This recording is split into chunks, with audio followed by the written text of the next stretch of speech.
And then they noticed that the cars had to go around at night. So they came up with a highly technical solution of hanging a lamp off of your car or truck. This is a one candle power lamp because it has a candle in it.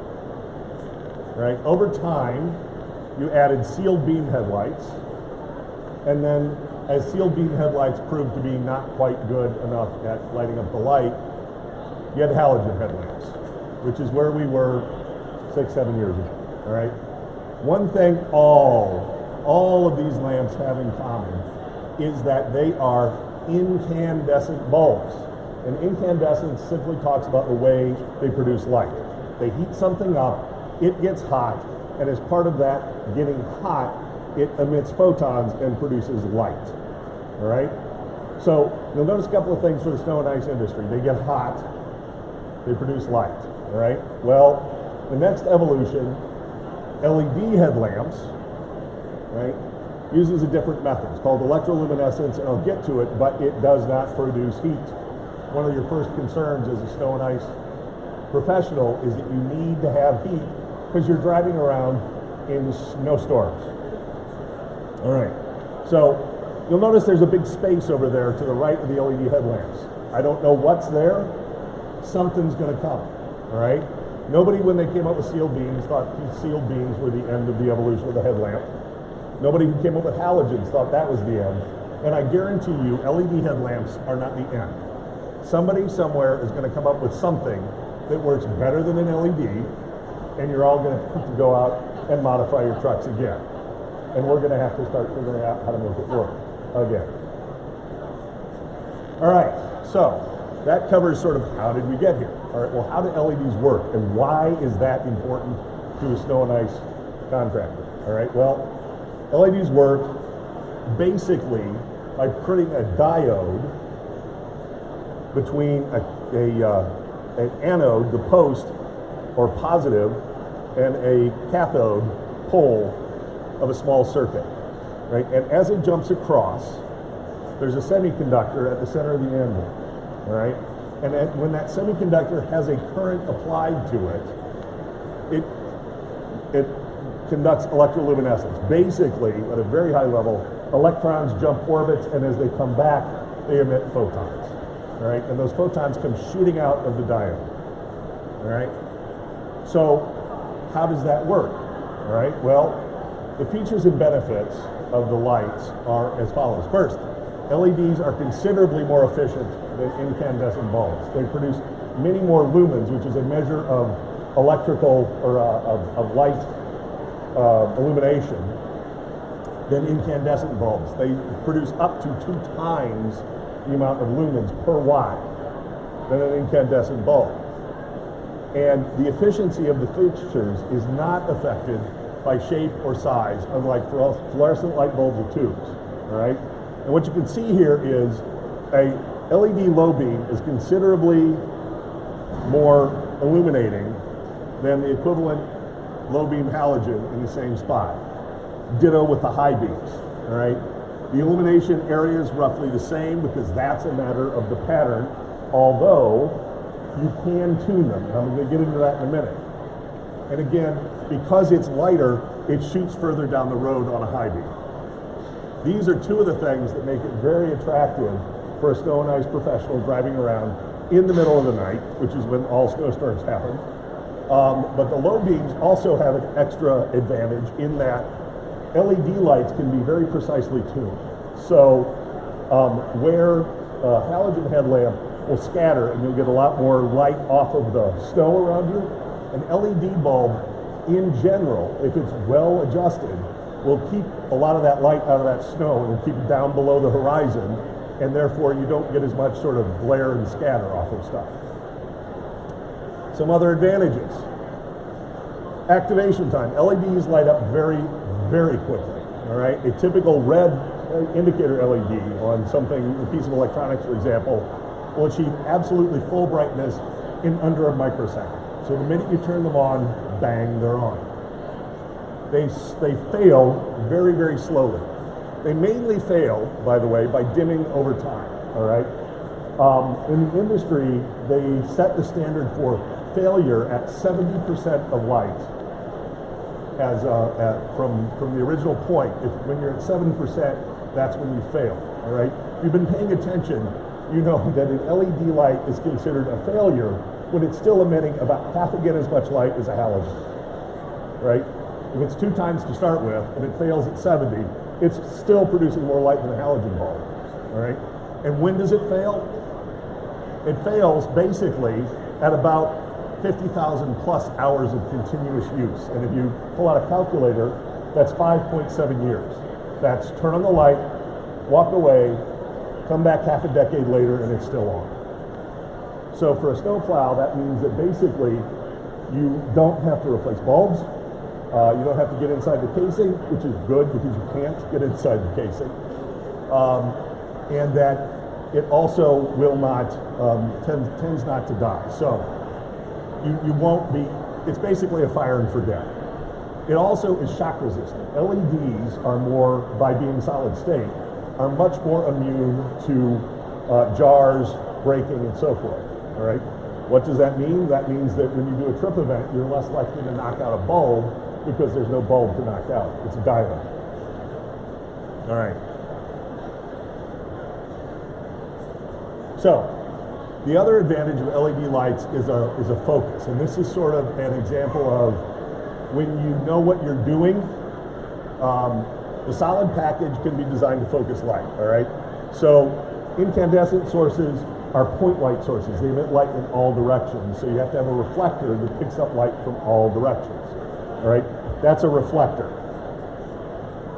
LED lights work best, in my opinion, when you have a total internal reflection solid optic bulb. So basically, the light comes out and it hits a prism and it's focused where you want it. All right, works very well that way.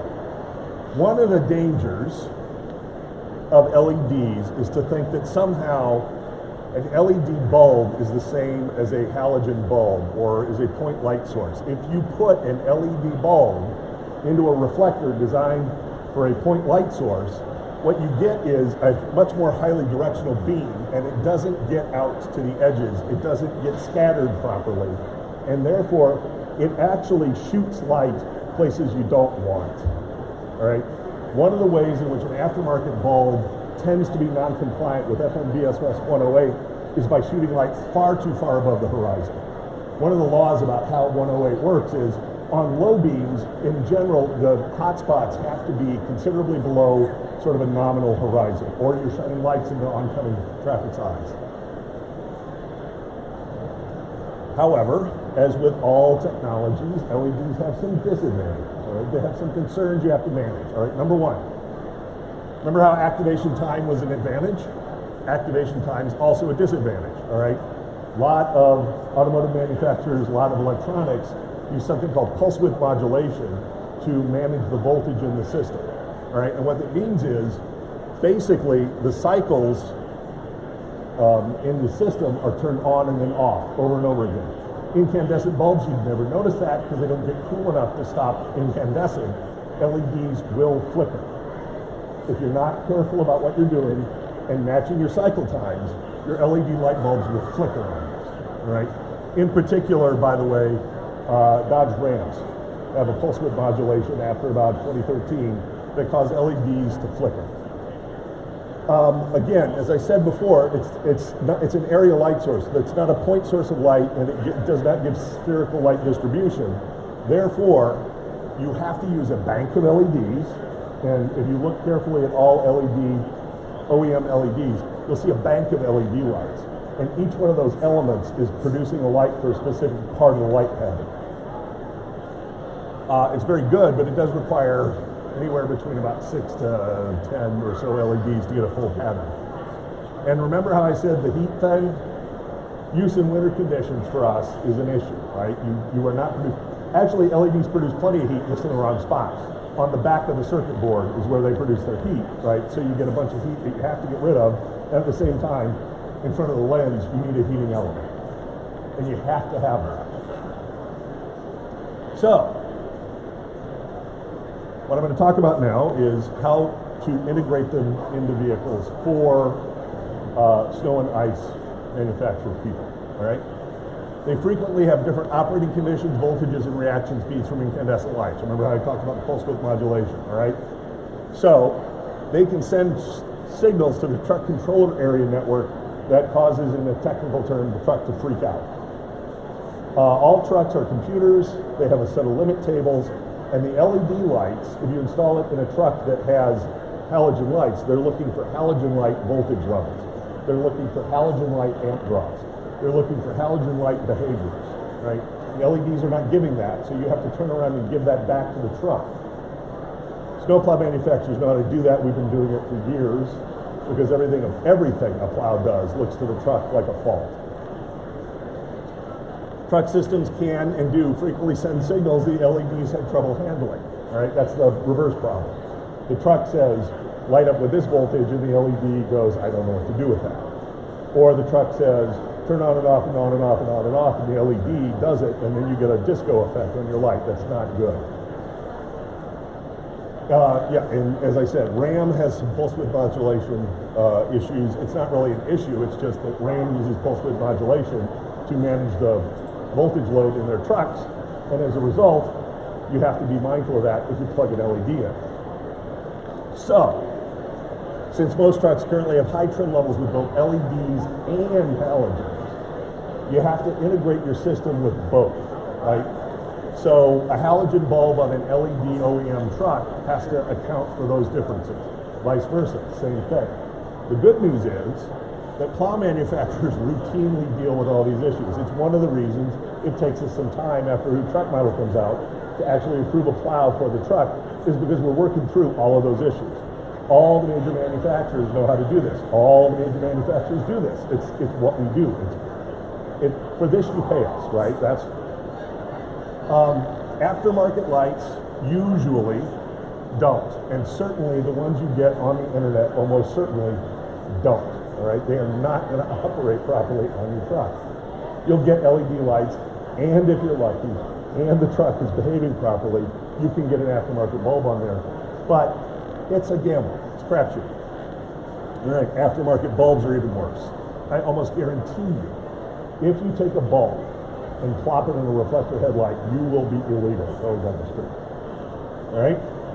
And they have no heating packages. A halogen bulb produces heat, so the halogen headlamp casings don't have to worry about heat management.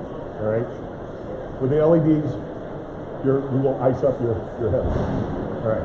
So, basically, what I want to say in conclusion and take some questions from you guys is that in order to make sure that you have safe, efficient, and effective LED headlights, you need to consider buying a purpose-built snowplow headlight from a reputable plow manufacturer that has a history of integrating headlights and LED headlights into plow platforms.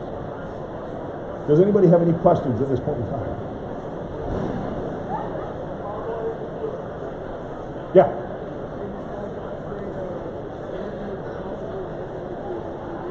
That's an excellent question. Can you upgrade a standard halogen headlight? Do you mean like a plow halogen headlight to? Yes. Okay, so that's an excellent question.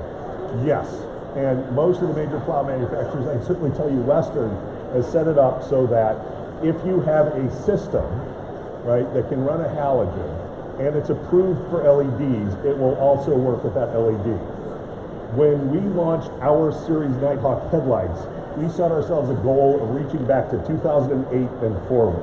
All right, that constitutes about 11,600 plus unique vehicle applications, trim level packages, combos, so forth. We've released about 3,500 so far. That's about 1/3 of the way, and are continuing testing to do that. So yes, you can reach back, but again, what you want to do is work with a major manufacturer that knows what they're doing. Any other questions? Yeah.